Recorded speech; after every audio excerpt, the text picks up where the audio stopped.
Hello friends, welcome to my YouTube channel Pranob Jyoti Ray. So, আজি আমি ভিডিওটোত আলোচনা কৰিবলগীয়া কথাটো হৈছে মনক আমি কেনেদৰে পৰিৱৰ্তন কৰিম, কেনেদৰে আমি সাকসেস হ'ব পাৰিম। আহক আমি দেৰি নকৰো, ভিডিওটো আৰম্ভ কৰোঁ। তাৰ আগতে এটা কথা জনাই থওঁ, যদি আপোনালোকৰ বাবে এইটো নতুন চেনেল হয়, যদি সাবস্ক্ৰাইব কৰা নাই তেনেহ'লে সাবস্ক্ৰাইব কৰি লওক। আমি চাওঁ প্ৰথমতে নিজৰ মনটোক কেনেকৈ সংযত কৰিব লাগিব, কি কৰিব লাগিব, কেনেদৰে মনক ঠিক কৰিম, তাৰ বিষয়ে আমি কথা পাতিম। চ' প্ৰথমটো হৈছে দৃষ্টিকোণৰ পৰিৱৰ্তন, ইতিবাচক দিশৰ প্ৰতি লক্ষ্য। কিহৰ কাৰণে ক'বলগীয়া হৈছে, আমি একোজন ভাল সন্ধানী লোক হোৱা উচিত, ভাল বিষয় এটা আলোচনা কৰা উচিত।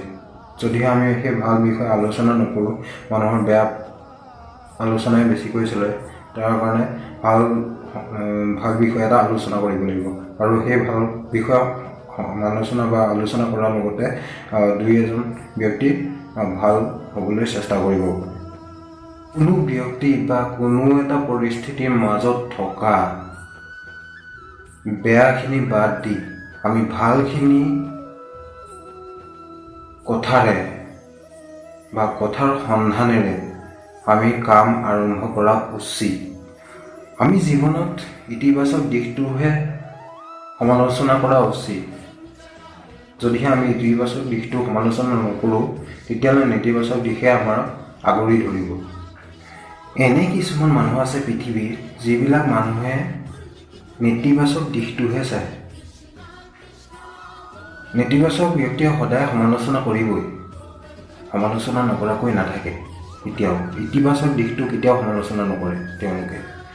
আমি কাম এটা যিমানে ভালকৈ কৰা নাযাওঁ কিয়, নেতিবাচক চিন্তা কৰা ব্যক্তিসকলে তেখেতলোকে কিবা এটা নহয় কিবা এটা ভুল উলিয়াবই। কাৰণ তেখেতলোকে ইতিবাচক চিন্তা নকৰে। গতিকে নেতিবাচকসমূহ যেতিয়া চিন্তা কৰি থাকে, সমালোচনা কৰে, তেতিয়াহ'লে সেই কামটোৰ বিষয়ে যিকোনো ক্ষেত্ৰত যিকোনো এজনে ভাল কাম কৰে, তেখেতলোকক এটা বিপদলৈ ঠেলা মাৰি দিয়ে। এনেকুৱা কৰিব নালাগে। কাৰণ ইতিবাচক চিন্তা কৰক আৰু সতৰ্ক হওক নিজেও।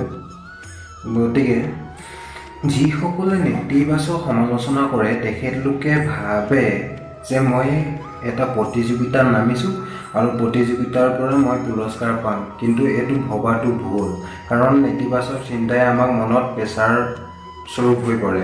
গতিকে নেতিবাচক চিন্তা আমি বাদ দিয়াটো ভাল। নেতিবাচক চিন্তা কৰা মানুহ আমি প্ৰত্যেক ঘৰতে, প্ৰত্যেক কাৰ্যালয়তে, প্ৰত্যেকটো কামতে আমি দেখা পাওঁ। আৰু তেখেতলোকে দুষ্কৃতি বিচাৰি ফুৰে আৰু সেই দুষ্কৃতিয়ে মানুহ এজনক বিমূৰত পেলায়। আৰু তেওঁলোকে কয় পৰিস্থিতি কিমান বেয়া। আৰু যিসকল লোকে দুষ্কৃতি বিচাৰি ফুৰে, তেওঁলোকে সমগ্ৰ পৃথিৱীকে দোষাৰোপ কৰে। তেখেতলোকে সমস্যাটো ভাবি নাচায়, সমস্যাটো কি হৈ আছে আৰু কি হ'ব, সেইটো সমস্যাৰ কথা ভাবি নাচায়। গতিকে সেইকাৰণে পৃথিৱীখনকে দোষাৰোপ কৰে। আশাবাদী হওক। আশাবাদী কেনেকৈ হ'ব আপোনালোকক মই দুআষাৰমান কওঁ। আপুনি ইমানেই শক্তিশালী হওক যে আপোনাৰ মানসিক শক্তিক কোনেও ভংগ কৰিব নোৱাৰে। আপুনি সদায় ইতিবাচক কথা পাতক, বন্ধু বান্ধৱীসকলৰ লগত ভাল কথা পাতক আৰু সকলোৱে যাতে আপোনাৰ গুণবোৰ প্ৰশংসা কৰে। প্ৰত্যেক কথাৰে ভালটো চাওক, ভাল কথা পাতক আৰু ভাল আশা কৰক। আমি যিমানেই নিজৰ সফলতাৰ প্ৰতি আগ্ৰহী নহওঁ কিয়, আনৰ প্ৰতিও সমানেই আগ্ৰহী হোৱা উচিত। অতীতত কৰি অহা ভুলবোৰ যাতে আৰু ভৱিষ্যতত নহয়, তাৰ বাবে আমি চিন্তা কৰিব লাগিব। আৰু এটা কথা কওঁ শুনক, আপোনালোকে ক্ৰোধৰ পৰা আঁতৰি থাকিব। ক্ৰোধৰ পৰা আঁতৰি থাকিলে অন্ততঃ ভাল এটা আশা কৰিব পাৰিব আৰু ভাল ফল পাব পাৰিব। আমি জানো যে, বা মই এটা সময় পাৰ কৰি দিছোঁ, যিটো সময়ত মই যি কাম কৰিব লাগিছিলে সেইটো কাম নাই কৰা। গতিকে এইটো সময়ত মই এটা ফলত ভুগি আছোঁ।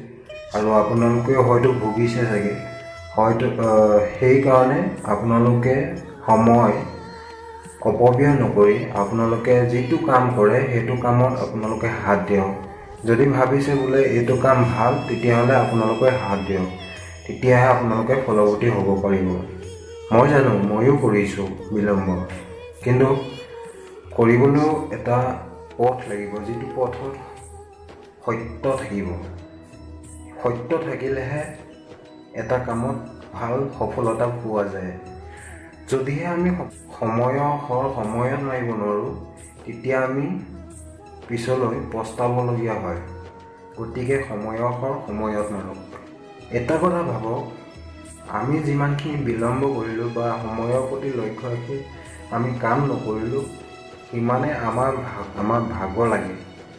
আমি বিলম্ব কৰিছোঁ, পলম কৰিছোঁ, আমাৰ সেইকাৰণে ভাগৰ লাগিছে। যদিহে আমি পলম নকৰোঁ, কামত হেৰফেৰ নকৰোঁ, সময় অতিবাহিত নকৰোঁ বা আমাৰ সময়টো নষ্ট নকৰোঁ, তেতিয়াহ'লে আমি সেই কামৰ যিখিনি ভাগৰ হয়, সেই ভাগৰখিনি আমি অনুভৱ কৰিব নোৱাৰোঁ।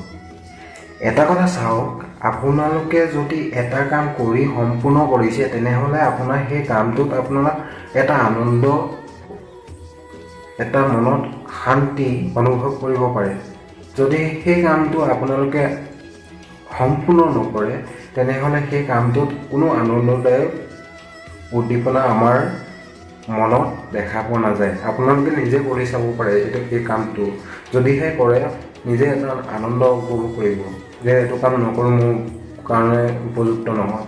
কিন্তু সেই কামটো যেতিয়া মই কৰোঁ, হাতত লওঁ, তেতিয়া সেই কামটো হৈ উঠাৰ পাছত ভাল লাগে যে মই এটা কাম কৰিলোঁ, কামটোত ছাকচেছ হ'লোঁ।